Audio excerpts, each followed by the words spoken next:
David Paich is lost as usual. David's got the measles, but he'll be here. No, but we were just really honored to have all of our friends come down here and help out.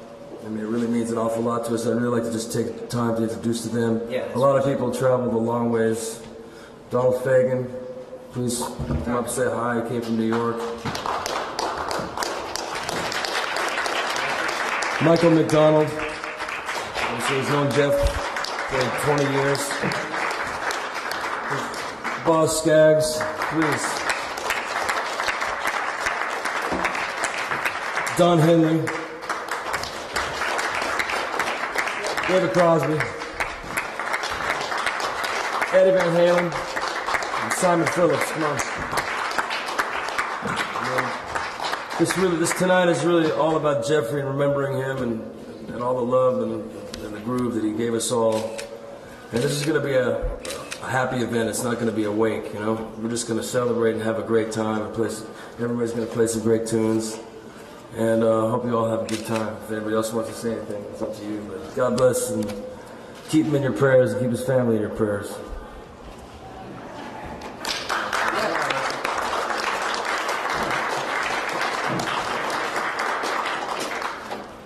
I believe this is a Kodak moment.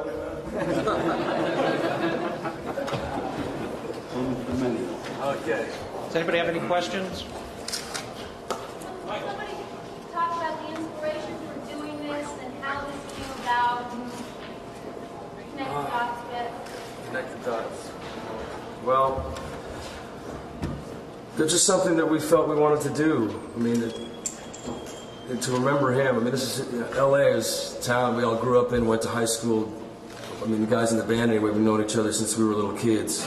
I mean, the studio musician thing is just not really the truth. You know, that sort of happened by accident afterwards. But Jeff, I mean, everybody in the audience, 90% of the people in the audience knew him really well.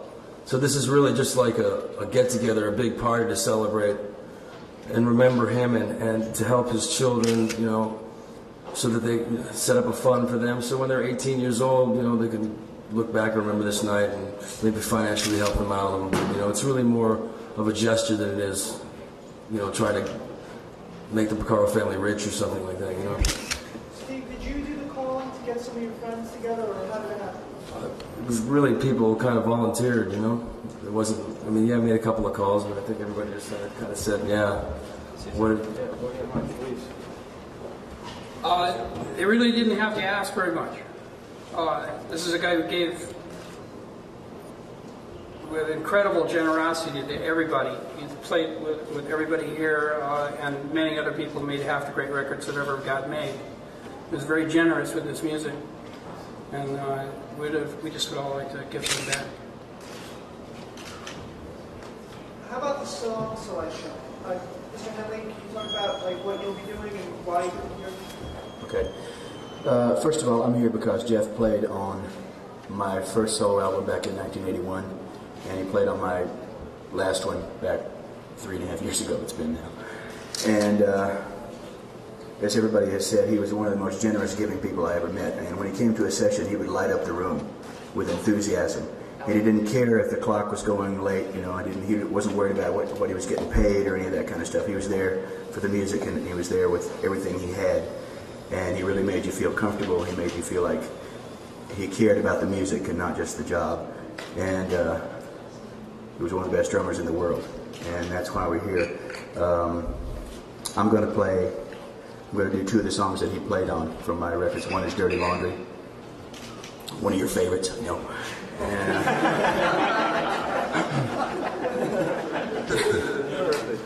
And the other one is a song written by my friend Danny Korchmar called You Better Hang Up. And then I'm going to do, we had a big argument about this. The guys wanted me to do Desperado, but I thought for the occasion, an old song from the 40s would be more appropriate. It's called Come Rain or Come Shine. It's kind of about commitment. So I'm going to do that. Eddie, can you do the same in a sense? Tell us what motivated you to come in? Well, to me, he was definitely one of the best drummers in the world, and definitely the groove master. And come on, you got to do a tribute to a cat like that. I mean, he was just too heavy, you know? That's why I'm here. And he was a buddy.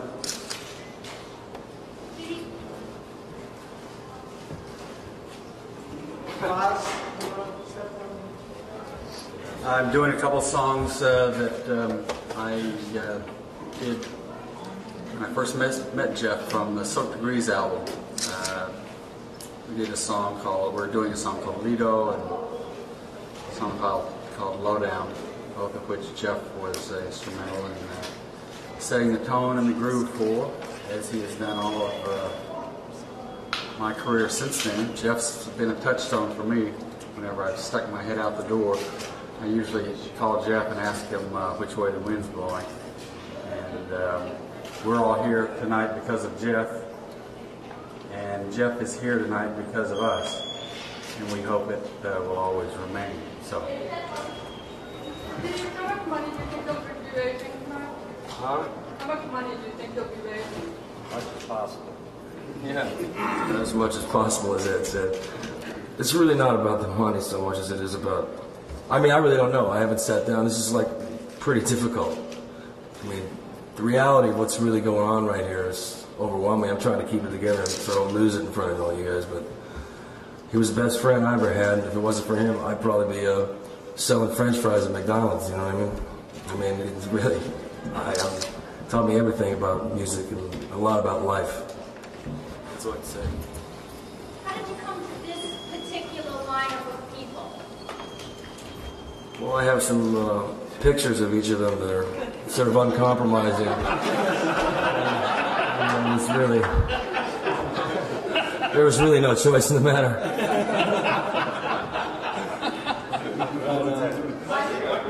Yes. Hey, Joe. Everybody's doing good. Jeff's wife and the kids, it's only been 4 months. They've got a ways to go, but everybody seems to be in pretty good shape considering. And my mother and father, his mother and father, it's tough. It's tough for everybody. It's tough for everybody you see standing up here. It's tough for everybody who worked with him. Everybody's doing what they can and getting on with it. What else can you do? How does everybody feel about what's been happening this evening? Everybody in the family is thrilled about it. I mean, it's a wonderful gesture by everybody. And how can you be anything but happy about this? It's a tribute to their son, their brother, being here tonight. It's going to be nice. Are the two of you going to play tonight songs that he played on the recordings in that way? Well, for Toto, of course. For all the artists, I don't know that he played on every song that's being performed here tonight. But what's the criteria for the actual set list, other than Toto, obviously? well, the criteria was just that some friends wanted to come down and join in and help out in this on this occasion, and we didn't want to dictate to anybody what kind of songs they might play. So just bring what you want to bring, and we'll do our best to perform it, and hopefully everybody will enjoy it. Mike, I'm curious to know if Jeff had done any work in the studio with the band or any of the artists on the stage that we might look forward to hearing the songs come out in the future. Oh. Yeah. Well, you know, Toto, we cut so many tracks that there's all kinds of tracks sitting on the shelf. Whether we'll rummage through those and do something like that is, I have no idea at this point. But I heard somebody say, yeah, Dave? Yeah, I got it on my Just Finished that he played on.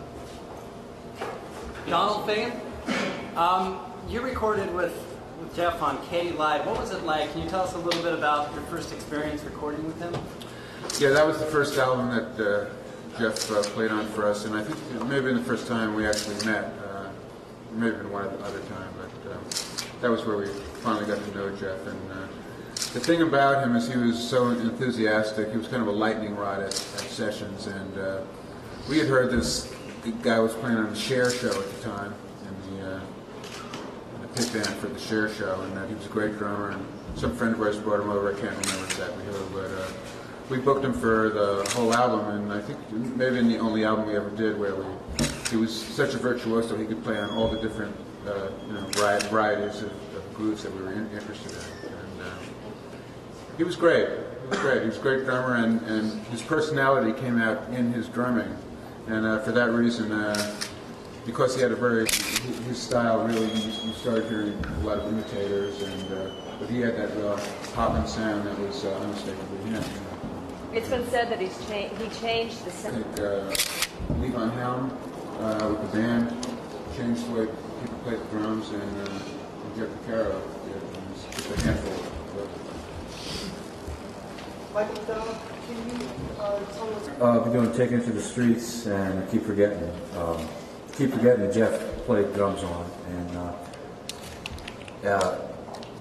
like I pretty much can only reiterate what everyone has said. I think for Jeff, the common thread for everybody up here is that he brought a lot of magic to all of our lives and careers, and he was a person that you could kind of always tell how things were going on a session by how Jeff was. He would let you know. A real thrill for all of us to work with him, be around him. He was a very loving guy, and I think I respect that about him more than anything else, even his drumming. I know he was a brilliant drummer, but he was also kind of a role model as to how to be as a person. And the reason I did Takin to the Streets was first time I heard Boz's tracks, they were rough mixes, and the reason I heard them was I beelined over to Jeff's house with the track we had cut for the Doobies, which was Takin to the Streets, and of all the people I knew, I think he was the first person I ever played it for outside of the Doobie Brothers, and at the same time he played me Boz's stuff, and we just kind of sat around talking about music. But from the time I met Jeff to this point, my life really changed. I wouldn't know any of these people standing up here if I hadn't met Jeff Porcaro, and that's as simple as that. And, I'm really proud to be here tonight. Did I read correctly? He introduced you to the Doobie Brothers and brought you together with them? Yeah, I got a call from Jeff. I was actually just kind of knocking around town. I had played a Christmas party with Jeff and David Paich for Casual, and about a year later I got a call from Jeff. He remembered me, and I wouldn't have even been in New York City that day if it wasn't for Jeff Porcaro. So, anyway, he just means a lot to everybody up here. Any other questions? Simon, curious to just get your reflections on Jeff and how it's been working in with the band the last few months. Steve. Well, it was a hell of a surprise, I'll get everybody in and front of the podium. Okay. obviously a real honour to be asked by Steve to come and play in Jeff's place. It's quite a seat to fill.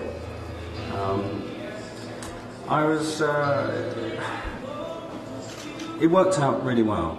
The tour, everybody was really kind to me, made me feel very at home in a situation, which could have been very, very awkward. But the guys were wonderful. We had a good tour, and I think I didn't know Jeff that well, but every time I did meet him, he was ever so sweet to me. He was always very warm, very friendly, and that's how I remember him.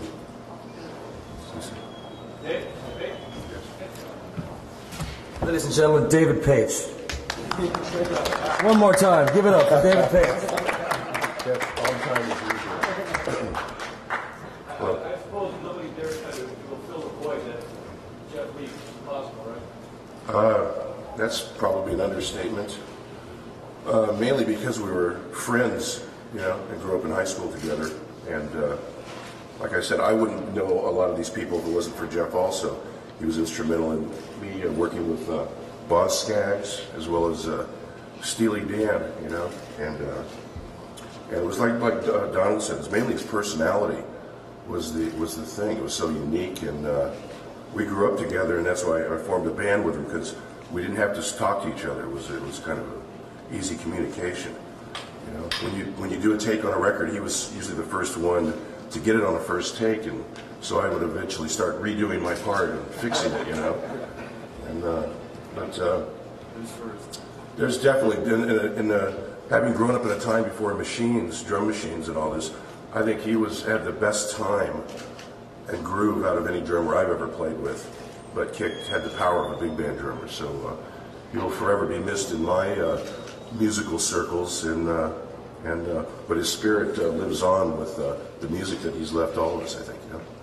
Is there one leader of this whole group, so to speak? Is that you, Luke? Huh? Are you sort of like the spokesman of the leader? Shh, not in front of the guys. Always. No, there is no leader. We're all, it's a democracy. Well, once everybody said yes, how difficult was it to put this together, and how long did it take? It really was. It's hard to answer. I mean, everybody just said, oh, "Of course." What can we do? Make a phone call. Well, our managers, and we made personal phone calls. I mean, there was no. It was just kind of like, well, who would be cool? I mean, a lot of people really wanted to play, and to accommodate everyone, we have like a 3-day festival or something like that, And there were some special people that really knew Jeff as a human being and not just playing on their. I thought I kind of answered that earlier. Just he was a buddy, I knew him as a friend more than having worked with him. Michael? Yes. Come from the musical family. Very sensitive. The legacy that Jeff leave behind. Any of those guys, we going to be seeing them in the near future? Well, I don't know. They all play drums. They've got a small drum set at home, these boys, and Miles seems to be showing some drum technique here lately. Christopher is more your lead singer persona, I believe. I'd be justified in saying that. And of course, Nico's way too young, but we'll see what happens. Jeff wasn't forced into music. Even though he grew up in a family of musicians, his parents, none of us were pushed into it per se. We were all allowed to just, if we showed the interest and showed the motivation to stay with it, there was no walls put in our way. I would imagine it'd be the same for his boys. Great. Thanks very much. We're in the back row.